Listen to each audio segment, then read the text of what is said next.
Hey everyone, welcome to or back to my channel. My name is Abby. I am a busy mom of 6 and foster mom, and today I'm coming to you real and raw, no makeup. There's been some tears shed today. It's supposed to be nap time, but I have 2 babies that have decided that that is not the case. So I really just wanted to come on here and share my heart on a topic that's just on my mind. So if you hear little ones in the background, full hands, fuller hearts, right?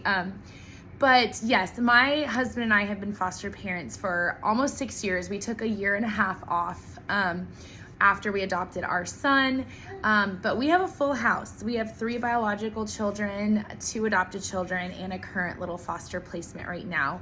So we have been around in the foster care ministry for years, and it is that for us. It is a ministry, and there is so much hope and joy and love within foster care. But I think one of the things that we often don't talk about is the hard and the heartbreak that is foster care, because it means that families are not together.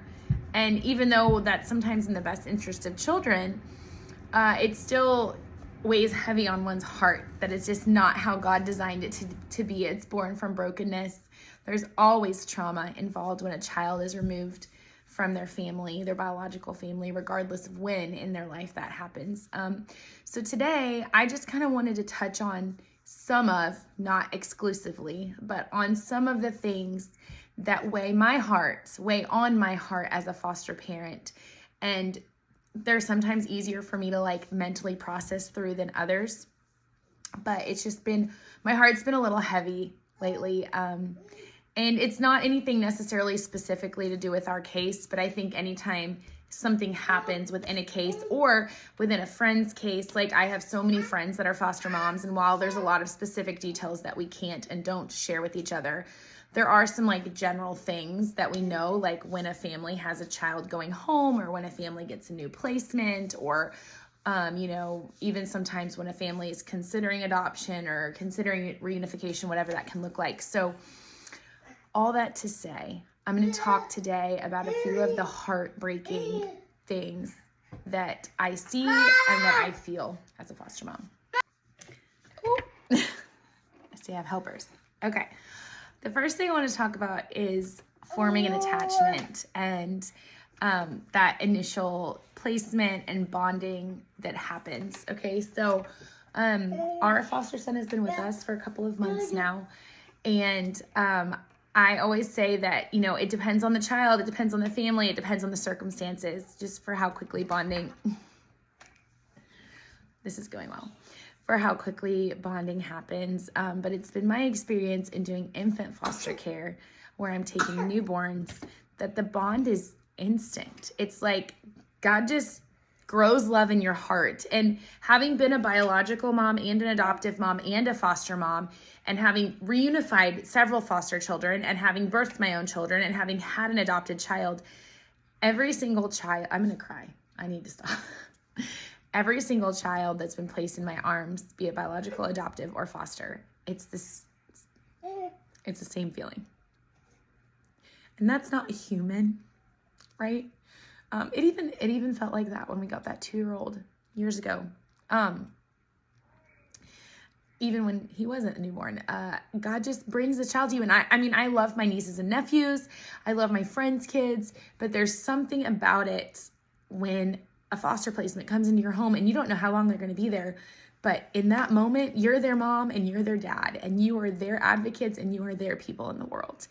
And I think it's just miraculous how that happens. And I know it's not always easy. We've had placements that are really hard. And I know that we see a very different side of it, only taking very, very young children. We don't see the teenage side of it, or the elementary school side of it, or some of the additional and different trauma that comes with that. So I'm not trying to speak, I'm not an expert on that, but I'm saying for us in our home and the age of children that we take, that initial connection is just there, and I'm instantly called to be their mommy for that time, and called to be their mama bear, and called to advocate for them. So the connection's built so quickly, and you're holding it with this open hand, right? Because that the goal, and you pray that the goal is that they're able to safely and successfully reunify with their birth family, and you're rooting that family on, and you're encouraging those visits, and you're helping that mama to just learn and love her baby when they get to see each other. And so it's unhuman to be in that middle place of having so much love, but also kind of guarding that heart. And people all the time say, well, don't you get too attached? And that's the challenge, is you do get too attached, but it means you're doing your job right. Because the attachment that these children, the secure attachment that they form in their time in foster care, particularly in that first year of life, if they don't form that attachment, you want a drink? Okay, hold on. Lots of things in life are harder after that, right? Like that initial attachment, right, has to be formed.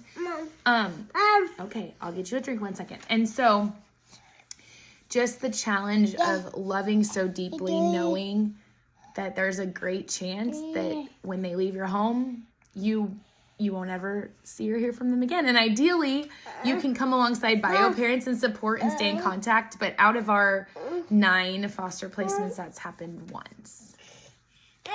And that's including fictive kin, adoption. So I've only remained in contact with 1 of our 9. And so that's a reality that's just in my brain. And as any case moves forward, thank you. It's just something that I have to think about. And I try really hard to take it one day at a time and know that we're not promised tomorrow in any way, shape, or form in life. And just say, okay, God, you have called me to this. You're going to pull me through this. But just living in that daily uncertainty and that falling a little deeper in love every day, knowing that you're likely letting go, or you are letting go, that's a challenge. I think another challenge that we don't talk about a lot is just the pre-exposed trauma that is being removed from your biological family and placed in a foster home. And then the trauma that can happen as the case progresses, as court happens, as decisions are made, as visitation happens or doesn't happen, and just helping children navigate that trauma and knowing that there's just like this biological response, even when they do get to visit their family, as hard or easy or good or bad as that may be. I mean, we've run the gamut. We've had children in the past where there's been no visitation, court ordered. We've had children in the past where there's been a lot of really positive visitation. And I think that specifically, the cases that have been hardest for us in the past, when you see parents struggling with whatever their whatever their life circumstances are so badly that it affects their ability to work their service plan or their ability to see their child. And I think that's the most heartbreaking piece. And, you know, we've seen it over the 9 foster placements that we've had. We've seen cases where that is the case, and where you're just longing for this mama to get to hug her baby, and for whatever reason, you know, it doesn't happen. I think those have been the hardest ones to watch and the hardest ones to stand by, because then you really feel like that child has no one except for you in the world, like advocating for them. I remember having to tell our sometimes 1 and 2-year-old foster placements, like, hey, we're not going on a visit today like I told you we were. And I stopped telling them when they got old enough to kind of like know, like if they were like Briar's age, and you know, I would try to talk it up and be like, we're gonna go visit mommy tomorrow. And then if mommy would cancel, where does that leave your 2-year-old? In a tailspin, right? So I got to the place of just being an experienced enough foster parent to never mention visits until we're like there at the office, because you just never know. And to me, I think that's where my heart is so heavy, to just see families being torn apart and parents so deep in their own life struggles, addictions, whatever it may be, that they're just not able to even be there to see their babies. And that just breaks my heart. In fact, I've got a crying baby that I'm gonna go tend to, and I'll finish this video. And I think just like navigating the trauma response, like as people, we're like, I wanna fix it. I wanna make the situation better. And at the end of the day, the answer is, you can't fix this. there's a reason they came into care. Those things have to be worked through. You want a drink? He's discovered Mommy Stanley. Those things have to be worked through, and there's nothing you can do to speed up the process, to change the process, or to change the outcome other than pray. No. That's it, prayer. And so we do a lot of that in our house, and a lot of trusting that God has got this, no matter what the case, no matter what the outcome. I think another piece that's kind of hard to watch and hard to feel is watching your children, or your foster children, deal with the hand they were dealt, especially as it relates to infants. You know, the reason, generally speaking, well, there's lots of reasons infants could be removed, but in our niche of foster care, taking babies from the hospital, that's generally due to substance abuse. And so when these babies have dealt with substance abuse in utero, just watching them withdrawal, watching some of the medical challenges that can come with that can really just break your heart. It's just hard to watch, and you just gotta hold them and love them through it. Some of our kiddos have withdrawn harder than others. Some have had different medical issues than others. Some have been perfectly healthy and really didn't struggle, and it was just a blood test that was positive, or a urine test that was positive, you know, that brought them into care. One thing I do want to say is, if you're a foster parent, you don't have to navigate this alone. I know we can't share specifics about cases, obviously, for privacy purposes, but find yourself a trusted counselor. In fact, I was at counseling this morning. Thank you. Someone who can just be your sounding board, who you can cry to, vent to, share your heart with, and someone that can give you sound advice and counsel within a clinician setting and with HIPAA and all of that. I think that's just so important, because secondary trauma for foster parents is a real thing. Like, just helping these children and these families and navigating and hearing things that are so outside of your realm of, you know, awareness or possibility.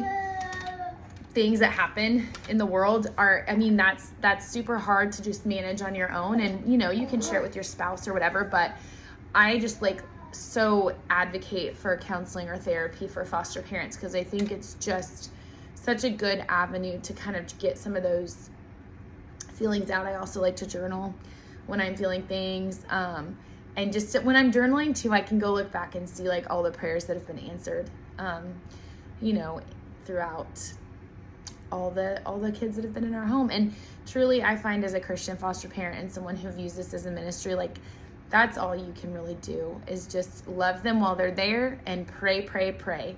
And I still pray for our foster children. We know all of them by name. We have their little feet prints up on our wall. We'll find pictures that pop up on, you know, different platforms, Google Photos or whatever, of each of them. And sometimes there's certain towns I drive through where it just brings tears to my eyes, because that was the town where we had the visit for that child. So, and then obviously there's another whole piece of it that I'm not even going to get into in this video, but that's saying goodbye. I've shared goodbye videos in the past, so probably when this little love ends up leaving our home, whenever that may be, I have absolutely no idea at this point when that will be, to move on to his, you know, either back to his family or onto his permanent placement. I will probably do a goodbye video then, but I don't even have like the mental capacity to talk about that right now. But I should try to find the one I did. I'll put it on my foster care playlist from when our couple placements ago left. So anyways, that might have been a little rambly like a squirrel, but like I said, it's not. Now we got the dogs in here, both babies. It's time to end this video. It's not all sunshine and rainbow. So if you've hung on this long, thank you for watching. But my point is just to share the real and the raw that really is this journey. So if you're a foster parent, solidarity. If you're not, your prayers can always help one out.